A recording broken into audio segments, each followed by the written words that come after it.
37 minutes at this point in time without a goal. It has been an awful lot more cagey this first half than many would have expected. Both teams really continuing that strong defensive effort, which has been a real quality pat on the back for both teams, because both of them have been so difficult to break down. But what we thought would have really come through in this second leg, and particularly in this first half, was a little bit more quality in that final third. And it's been a restriction of chances created, because we certainly haven't seen any clear-cut opportunities. They've been really difficult to come by. Is it one of these cases as well, PJ, that you're playing the higher scorers of each other's domestic leagues, and both sides just put on that safety first logo and sign right on top of their foreheads and said, let's be very, very cautious and not give anything away, because this side can score goals. Well, it's certainly demonstrated how well-rounded both teams are. We know that they have been obviously successful domestically and AFC Champions League recent years, and obviously this year finding themselves in this position. They are holistically incredibly well balanced, and both teams in many ways almost cancelling each other out through the defensive pressure they're applying has been a real testament to the coaching that has occurred on both teams as well. Goya, as we very well aware of his coaching pedigree, and Cannavaro obviously pretty well aware of the position that he played and the success that he had as a player. Not surprising his team's defensively difficult to break down. Koizumi. Oh, he almost bent it around the defense for Ito, who is very strong and good in the air. Paulinho's finally come alive to win that one in midfield. Talisca, we know how good he is, switching the ball from left to right. He has found Elkerson, who has found Jinyi. He's not too comfortable, and it's actually Zhengzhi, the captain. He's looping that one up. Oh, I'll tell you what, was there to be caught, but he was taking no chances. Paulinho's kept it alive pretty well against Leo Silva, who's no slouch when it comes to a physical challenge, but lost out that time. Paulinho did really well, snatching in there, very cleverly getting to the ball first, just cutting it back, looking for Elkerson. Kashima just unable to clear the ball, not able to get to the ball first. Leo Silva just hesitated in charging towards the ball on that occasion. Monsunte using fists, keeping it safe. Couldn't keep that one out. Talisca, the talisman, has done it again for Guangzhou Evergrande. 5 minutes to half-time. We have liftoff.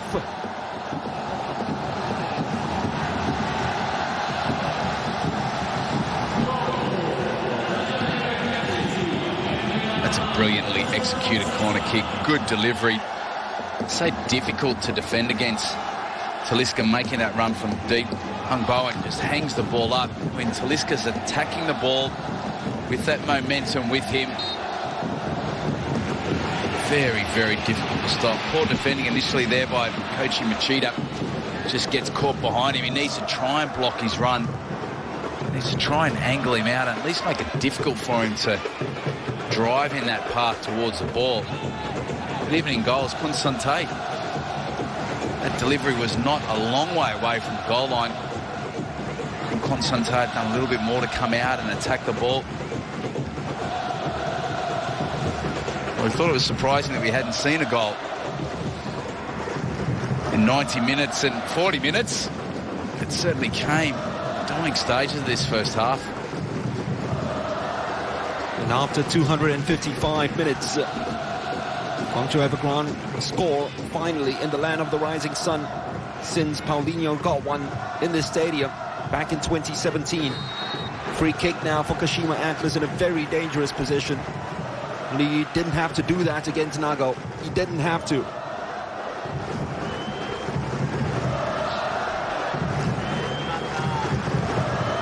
That's a little bit overzealous. Young Li Yu. Here's a immature foul to give away. No need to attempt the challenge. Just hold your position, hold your defensive line. Well, that goal by Talisca also means that this will be settled in 90 minutes. That's a very important away goal. Kashima now know that they have to win this tie in order to progress. Remember, twice they played Guangzhou Evergrande here prior to this, and twice they won by 2-1. That'll do nicely, thank you very much, if they manage to do that. Nagaki, he's floated these free kicks right into the heads of Jung Seung-hyun. In the last 3 occasions, will look for the Korean who is loitering at the far post. It's being spoken to by the referee at the moment, Seung-hyun. That will be some battle, those two, Jin-yi and Jisoo, 2 Koreans side by side with one another. Nagaki's already picked his spot.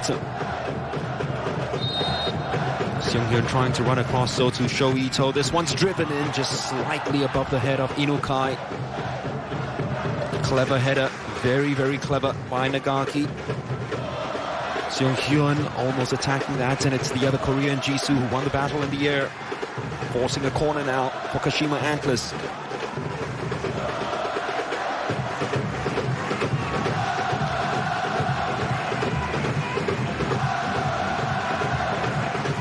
Nagaki's quality on set pieces, very impressive. Here's another one, giving someone an opportunity to attack. You'd have to say very well defended. Inukai. And it's belted away. Anywhere would do. Chase that Talisca. They say Leo Silva should have that covered. Kwon Sun Tae. 2 of them combining. Just keep it alive. But I have to say the players in yellow have done very well to put this press on. And force Kashima Antlers just to boot it downfield.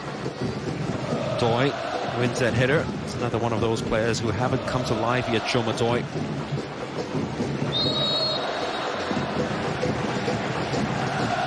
That's exactly what the game needed, isn't it, BJ? Just a goal, and look what we've become of it since Talisca scored in the 40th minute. Yeah, very, very cagey. A few clear-cut chances. It really did take an outstanding delivery from Hung Bowen from that corner kick. Perfectly timed run from Talisca. Serginho. Koizumi, that will be free kick. Serginho wanted the play to continue it because he had advantage, but the referee's drawn it back to give a warning to Paulinho, not even a card, just a warning. Oh, they've won a lot of free kicks, a lot of opportunities to end these balls up for the likes of Seung-hyun, Ito and Machida.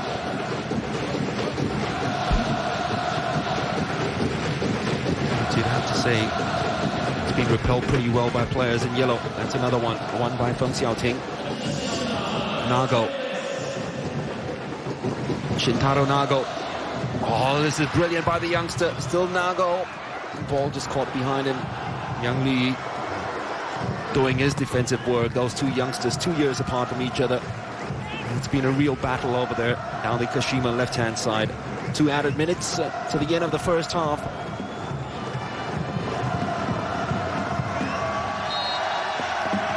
Guangzhou Evergrande, who were the first Chinese team to score at the home of Kashima Antlers in the Champions League, are hoping to become the first Chinese team to beat the Antlers at home. And they certainly have started out the right way with that goal by Talisca. You'd have to say the Antlers have responded brilliantly since going behind.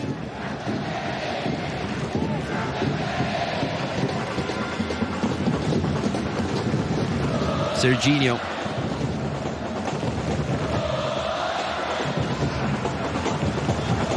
Pass by Nagaki. It's easily read. Pretty predictable. Koizumi. Fans were not happy because the ball came right back into the field of play from the Guangzhou Evergrande bench. More than happy to eat up the seconds. The added time put up by Mohamed Al-Kaf.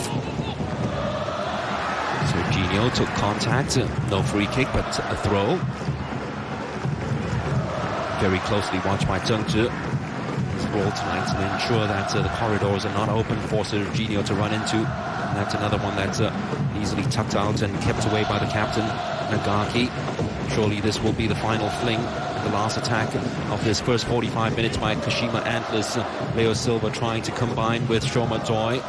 Repelled yet again. Guangzhou Evergrande have been brilliant defensively in the first 45 minutes. That's the reason why after 1.5 legs they still haven't conceded against Kashima Antlers, and more importantly they have scored a crucial away goal 5 minutes before the end of the first half. Talisca got at the end of a corner, swung in by Huang Guowen. Shoma Joy hasn't been involved to the match at all. We had a shot by Leo Silva which was deflected and saved superbly by Zheng Cheng, and a hooked effort by Serginho that went narrowly wide. Still very much in the balance. Kashima though need to find a way to come back in this fixture. At half-time they are trailing Guangzhou Evergrande at home by 1-0.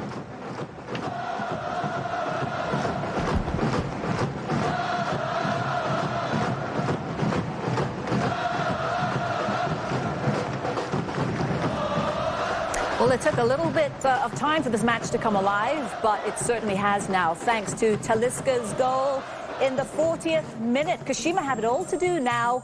We'll take a short break, but when we come back, we'll have halftime analysis with Chebi Singh and Vishwoshan Rai.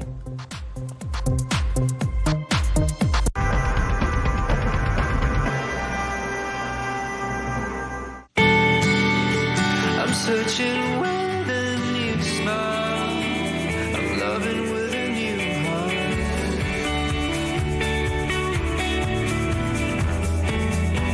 I'm searching for a new life.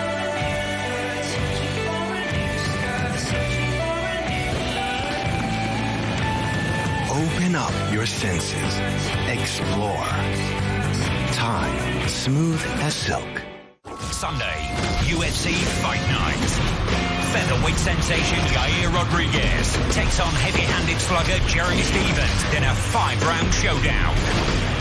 Live, Sunday, on Fox Sports.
Use of that space and the channels behind pretty well. It was a wicked deflection which almost took it above Zheng Cheng.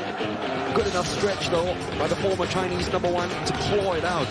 That's a brilliant save. Leo Silva pulls the trigger here. Using fists, keeping it safe, couldn't keep that one out. Talisca, the talisman, has done it again for Guangzhou Evergrande.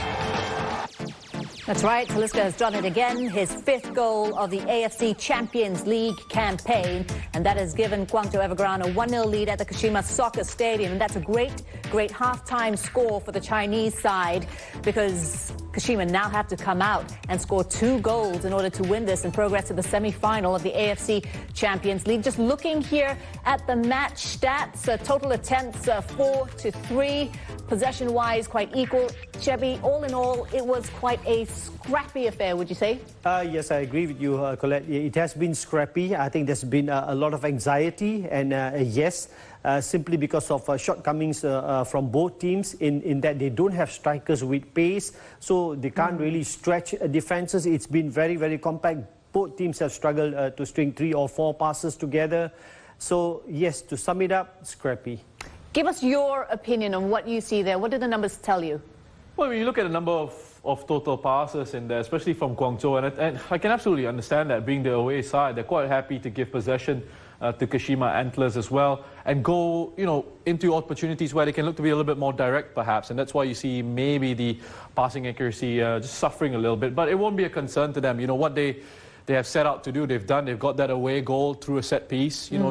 What they did was to try and work these opportunities. Again, make sure they're nice and compact defensively. We touched on the fact that they would have learned from that first leg about making sure they were compact in central midfield, and that's why we're seeing the likes of Lee Yu covering, getting closer to Tseng Tze, so he's not isolated at times in those areas. Another number which sticks out really is the 4 yellow cards for Guangzhou Evergrande. But let's take a look at the goal, which came in the 40th minute.